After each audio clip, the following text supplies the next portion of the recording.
नागपूरच्या डागा रुग्णालयातून चोरीला गेलेली नवजात चिमुकली अखेर सुखरूप सापडली आहे। घटनेनंतर अवघ्या 6 तासात पोलिसांनी या प्रकरणाचा छडा लावत एका महिलेला अटक केली आहे। टिपू सुलतान चौक परिसरातून महिलेला ताब्यात घेण्यात आलं असून तिच्या शेजारच्या घरातून चिमुकली सुखरूप मिळाली। मुलीच्या शोधकार्यात मुलीचा सोशल मीडियावर व्हायरल झालेला फोटो महत्त्वाचा ठरला।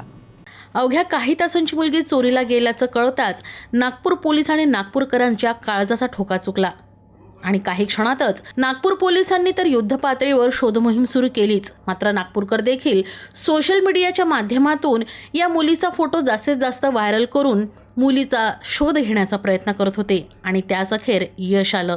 गोळीबार चौक परिसरातील रहिवासी प्रभा शक्ती पाठराबे यांनी 20 ऑगस्ट रोजी एका मुलीला जन्म दिला। शुक्रवारी सकाळी 11:30च्या सुमारास ही नवजात मुलगी तिची आजी मीना खळदकर यांच्याकडे होती। याचवेळी बुरखा परिधान केलेली एक महिला तिथं आली। मुलीला लस द्यायची असल्याचं सांगत तिनं बाळाला सोबत नेलं। तसंच सरकारी योजनेअंतर्गत फॉर्म भरल्यावर पैसे आणि किट मिळणार असल्याचं आमिषही दाखवलं। महिला बाळाला घेऊन गेली, मात्र बराच वेळ उलटूनही ती परतली नाही। यामुळे कुटुंबियांनी डॉक्टरांकडे चौकशी केली। दरम्यान रुग्णालयात अशा प्रकारची कोणतीही लसीकरणाची प्रक्रिया सुरू नसल्याचं निष्पन्न झालं। यानंतर रुग्णालय प्रशासनानं तातडीनं तहसील पोलिसांना माहिती दिली। पोलिसांनी रुग्णालयातील सीसीटीव्ही फुटेज तपासायला सुरुवात केली। फुटेजच्या आधारे महिलेचा माग काढत पोलीस यशोधरा नगर येथील टिपू सुलतान चौकापर्यंत पोहोचले। संयुक्त पोलीस पथकानं महिलेच्या घरावर धाड घालून आशियाना अंजुम सय्यद अल्ताफ हिला ताब्यात घेतलं। तिचा भाऊ मोहम्मद शोएब याला देखील चौकशीसाठी ताब्यात घेण्यात आलंय। तर पोलिसांनी नवजात मुलीची सुखरूप सुटका केली आहे। या नवजात मुलीला महिलेनं तिच्या शेजारच्या घरी ठेवलं होतं। दरम्यान आरोपी महिलेची प्रकृती खालावल्यानं तिला मेयो रुग्णालयात दाखल करण्यात आलं। तर पोलिसांच्या तपासात आणखी एक महत्त्वाची माहिती समोर आली आहे। आरोपी महिलेच्या नवजात मुलीचाही 3 दिवसांपूर्वी मृत्यू झाला होता।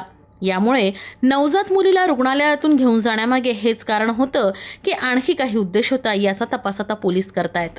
की कोणत्याही हॉस्पिटलमधून गव्हर्नमेंटचे असं बाळ जाणं हा खरं तर प्रशासनाला खूप गंभीर हा विषय आपण घेतो आणि याच्या अनुषंगाने आपण या ठिकाणी चांगल्या पद्धतीने सर्व आमच्या स्टाफनी, यशोधरानगरचा स्टाफ, तसंच जे नॉर्थ रिजनचा सर्व डीबीचा स्टाफ, आमचे बीट मार्शल अतिशय चांगल्या पद्धतीने अतिशय मेहनत घेऊन हे लोकांपर्यंत पोहोचलं गेलं आणि लोकांच्या इन्फॉर्मेशनमधून आमच्या यशोधरानगरचे सिनियर पीआय शेख साहेब आणि त्यांच्या टीमने अतिशय चांगलं काम करून त्या मुलाचं आम्ही रेस्क्यू केलेलं आहे। संबंधित महिला सुद्धा आमच्या ताब्यात आहे आणि आम्ही पुढील कारवाई करत पुढचं जे काही कारण असेल ते आम्ही तपासात निष्पन्न होईल। सध्या तरी आमचा तपास चालू आहे।